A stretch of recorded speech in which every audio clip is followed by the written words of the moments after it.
Water for Children, Part 2.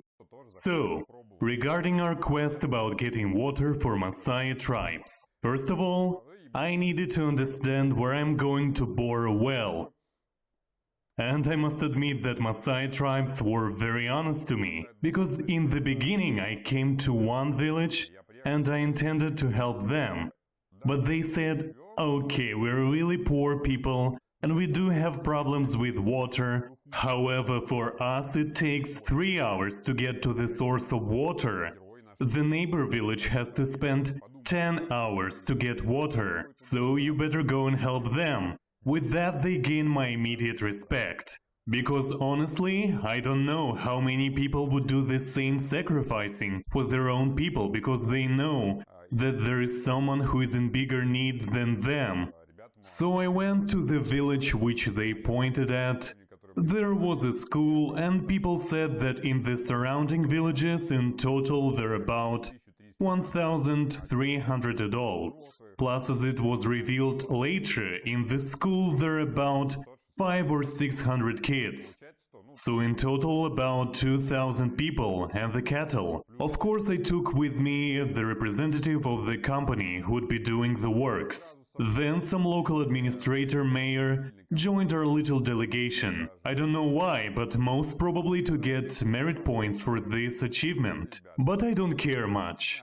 My purpose is to get water for the people. So we arrived and the guys from the Bohr company investigated the area. Then they matched it with maps and confirmed that there is water in this area. However, it's very deep, something between 200 and 350 meters in total. This heroic act costed several dozens of $1,000s, and the main expenses were due to the necessity to get their heavy machinery to the area. Because basically it's not that much expensive to dig a hole, even if it's a 300 meters deep hole. But it's expensive to get the special equipment to the spot to provide the fuel, the food for workers, the shelter, the electricity, and so on. My driver was sending me afterwards the video reports about how the process was going on. However, his phone was so awfully old, and I would be embarrassed to show the video from here. If you're interested, you can just look at them in Instagram.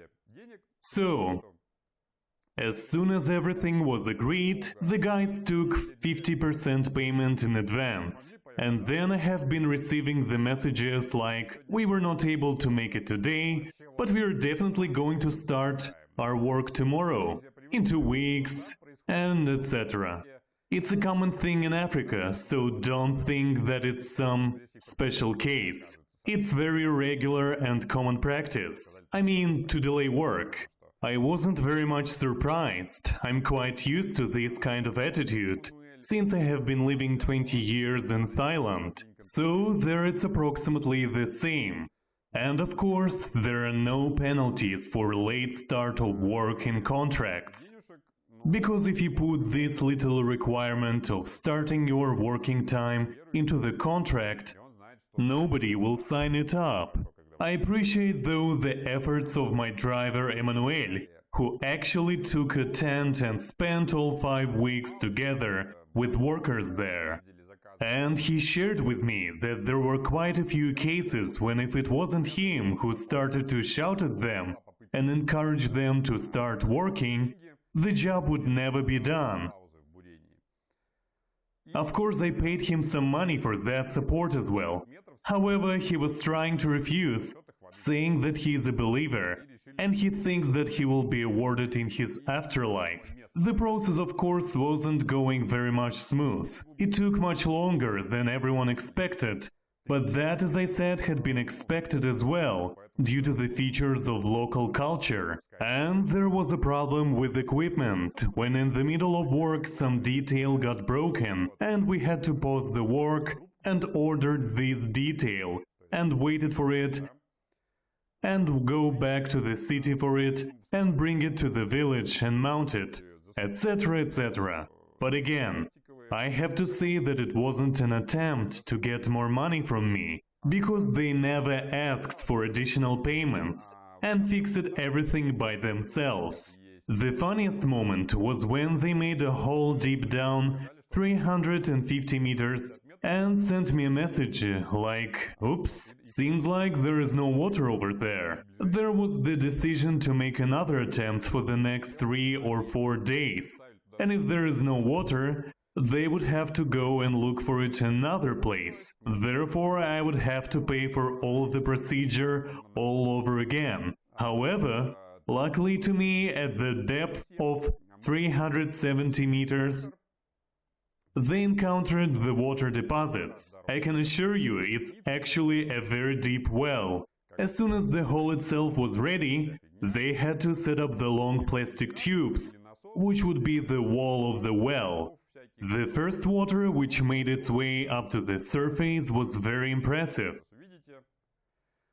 as it actually was a fountain of water splashing out. As soon as the pressure was stabilized, the water level stopped at 150 meters. By the way, as soon as we got water, we also made the laboratory test in order to make sure that it's actually suitable for drinking. It was another $800, but all that tests came back with positive reply that there are no dangerous elements in it. I need to say that despite all the difficulties and obstacles, and cost of course, this kind of activity brings you much more in return. I have got an enormous amount of endorphin and definitely have got a great satisfaction in fulfilling this task. I have got the yellow rope, and this is not just a yellow piece of fabric. This is a special and very honorable sign of recognition by local tribes. So whoever possesses that yellow rope will be welcomed in any house and will be accepted as dearest friend. Now you're about to see the little pieces of the journey, which took in general about 1 year, with all the repressions, the process itself, the fixing of mistakes, and everything else. Now we're heading to the village, hoping to establish some contacts with them, because I need to know where is the nearest school in this region. There are chances, and pretty much high chances, that they will just run away into the bush, because the tribes who are not familiar with white people are not very much trustful. Anyway, I still have to find a way to find out where is the school or church, because I believe that I need to make a well in the spot where everyone can get access to it. Otherwise, I foresee the situation when the land will start taking maybe money for the access to the source of water, and I definitely don't want that to happen. On our way to the village, we had a couple of kids, all covered in dust and asking for water. But when we stopped to give it to them, actually they would run away immediately as soon as they saw my white face. Here is Masai Boma, and the area outside is speaking for itself.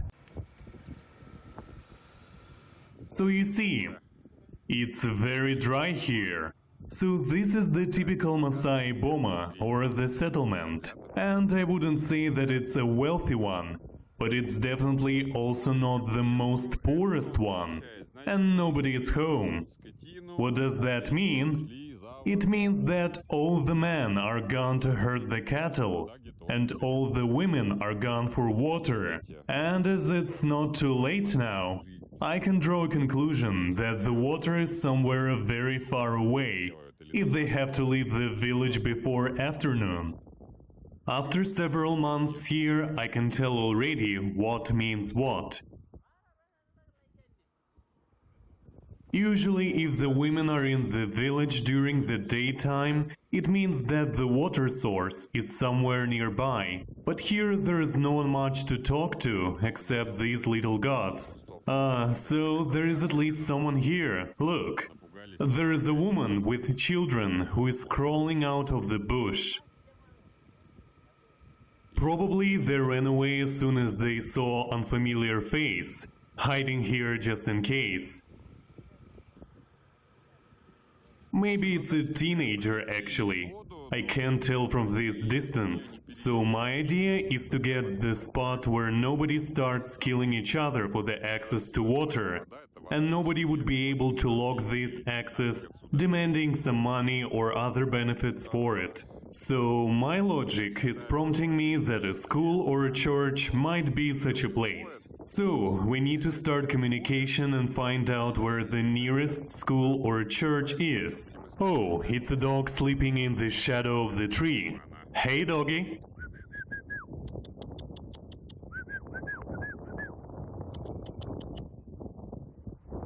By the way, I don't know it's me or not, but the dogs which are owned by Masai always look very intelligent and very reasonable creatures.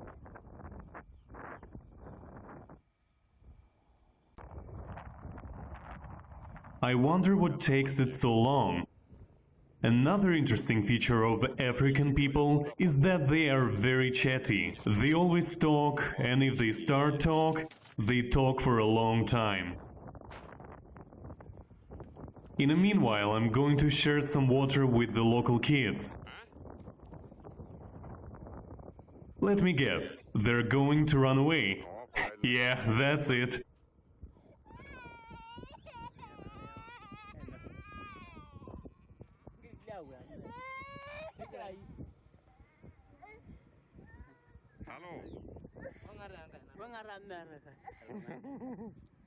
I'm not that much scary. Don't cry.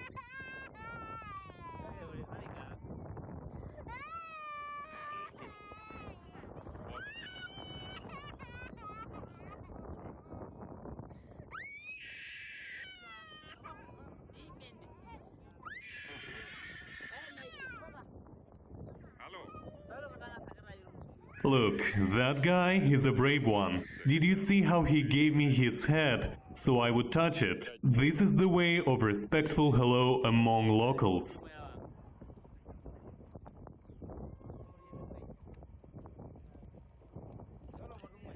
Okay, you have won a super prize. Take it, this water. Another pedestrian is vaulting towards us.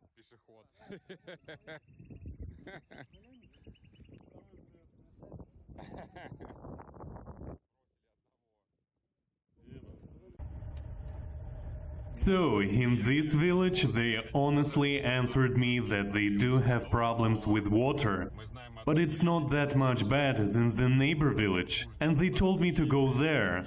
That village is called Lanata.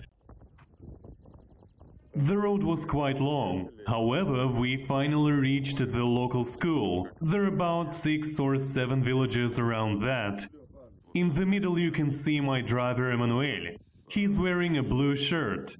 Another guy to the right, also in blue but a bit taller, is a representative of the drilling company. The third guy is also an employee of that drilling company. And that lady probably is the representative of local administration. Another person who we need to talk is the chief of the tribe. Here, guys, there is no water closer than 50 kilometers. So all local women have just one job. They wake up early in the morning and begin the journey to the source of water. And they're coming back with it late afternoon. And that every day.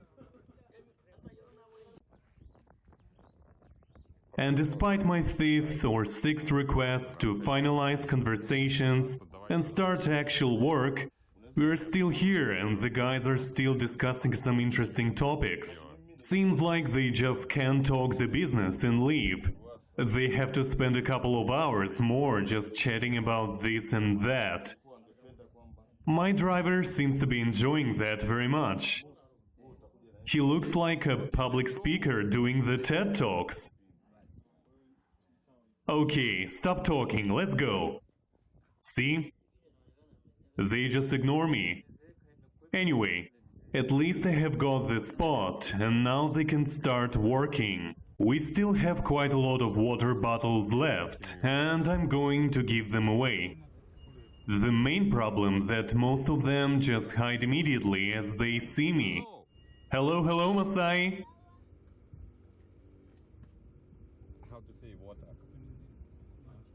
Maji. Maji. Shika maji. He's actually a brave little guy.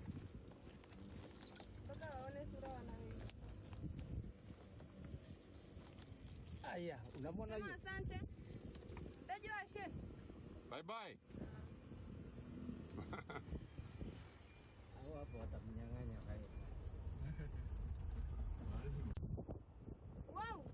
Hello, hello. Masai, hello.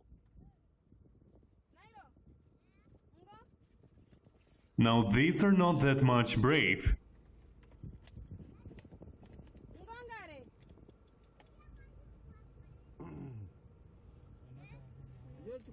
You have to tell them that it's for free, they don't have to pay for it. The little ones still don't dare to approach me. Прячутся. Only the teenagers are usually coming up.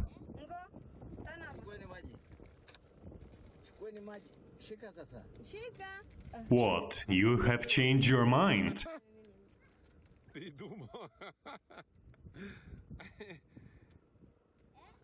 Emmanuel, I think she got frightened by you. Hello, hello. Бабули. Okay, bye bye. Thank you.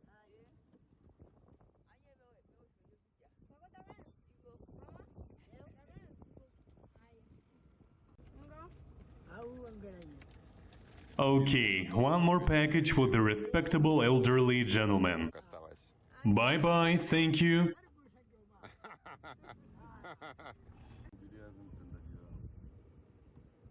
You have to talk to them. You need to talk with them. Huh? No, think that too little. No, they wouldn't come out, they're too afraid. No, just talk first. Not... Ah, okay, okay. Maybe... Probably we will send the woman to them, maybe that will be not that much scary. Let's see how it goes. I would say that they will run away. Hello, hello.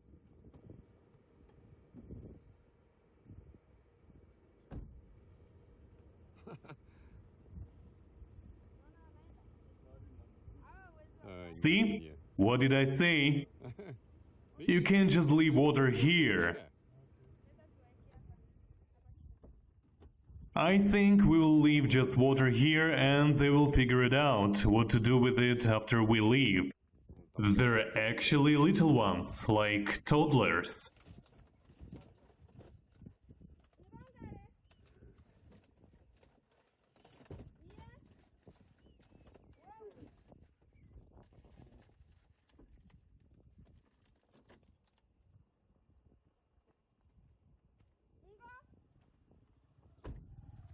What did I tell you? The woman is not much scary as you, Emmanuel.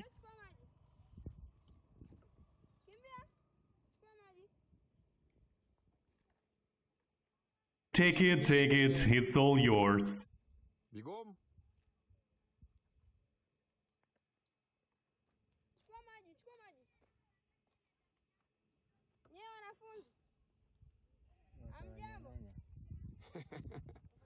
They're so cute and funny. I'm not even trying to go out from the car, because I know from the previous experience that they will run away with the speed of the light at the same moment. So don't think that I'm sitting in the car because I'm being impolite. I just don't want to scare them away.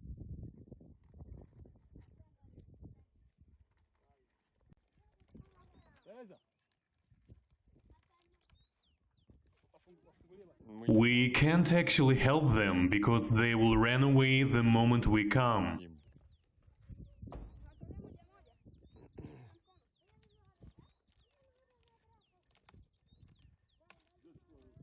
Well, that would work as well. Please pay attention that this lady from administration is wearing a kind of a sweater. In the meanwhile, it's 40 degrees outside. Okay, while they're distracted by her, I'm going to try approach.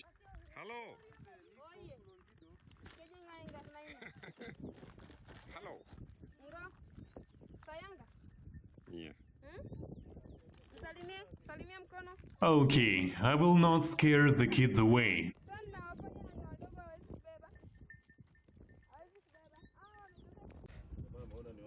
Here's another group of young warriors. So, look how glad this little guy is.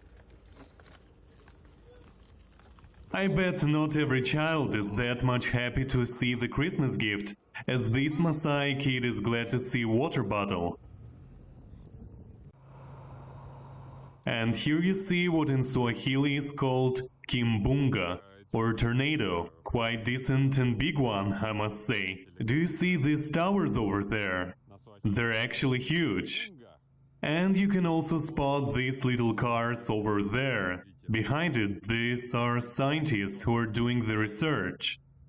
My driver suggested to go in the middle of that and find out how it feels there. I would rather stay here on the road. Talking about the road, by the way, have a look here. You see it's absolutely perfect asphalt, somewhere in the very heart of a desert. Oops, it's getting bigger. I would say we get out right now. Stay with us to learn what happened next.